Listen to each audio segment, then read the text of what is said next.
房车灵异事件，异响从哪里来？老万带你玩房车，玩房车找老万。这一系列的视频啊，我们说一说房车灵异事件。这个灵异啊，不是真的灵异啊。在现实生活中，灵异指的是什么呢？就是那些出现了的现象，但是我们还解释不了。我更多的觉得出现了的现象我们解释不了，可能是因为我们科学知识掌握的不够。这个房车灵异事件也是指就是在房车里出现的现象，但是大多数车友不知道是怎么回事的。那么今天这一期呢，我们房车灵异现象，我们讲的是什么？讲的就是那个房车里的异响。哎呀，这个困扰了很多人呐。有的时候不知道你有没有这个经历啊？晚上在房车里睡觉的时候，就听什么地方咯吱一声，咯吱一声，哎，就是不知道哪儿响，检查了半天也不知道哪儿响。这一旦遇到这个玩房车的人啊，他是有强迫症的，那我跟你说，那可就惨了，就一晚上就睡不着觉啊，白天开车的时候都响。恰恰我就是那样的人，我凡事都想给他研究出一个所以然来。我记着我刚开始玩自行车房车的时候，就遇到了这个问题。当时从扬州把房车开回来的时候，然后我第一晚印象特别深刻，住在服务区，然后就能够偶尔听到的一些响声，但是还不是很严重，我就比较纳闷了。半夜起来的时候就找这个，没找着什么原因。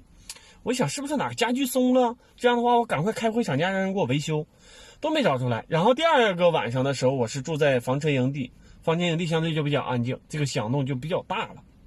然后白天还听不着，我当时就特别的疑惑，我说究竟是什么原因呢？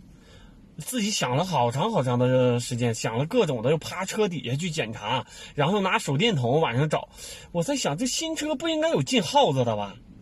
我们也跟车友，我看有车友讨论过，说有的说是进耗子了，有的说是那个板材不好招虫子了，很多这种原因都说过。最终你猜怎么着？我这个原因我找着了，就是因为这个房车里边的这个配件啊、板材，它热胀冷缩。它白天热的时候，它就相对胀一点，然后晚上的时候相对冷，它就缩一点。那么热胀冷缩这种细微的，它就有的时候就会有异响。不是所有的都有异响，但是有的时候会有异响啊。它的原因是这个，可能有些人不信，说你这个站不住脚，那家里的家具咋不响呢？我告诉你，家里的家具，第一啊，它是我们家里相对来讲是恒温的，它温度变化没有那么快，它的保温性比较好啊。它不像房车，它这个比如说在这个几个小时之内，它气温就下降了多少度，而家里不是这样的。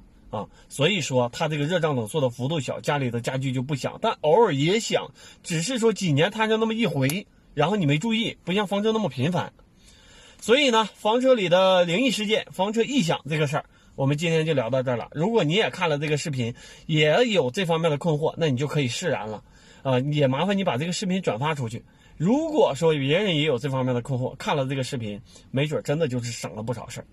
好了，每天晚上的8点，老万都会发2个视频，特别期待您的转发对我非常重要，动动手指。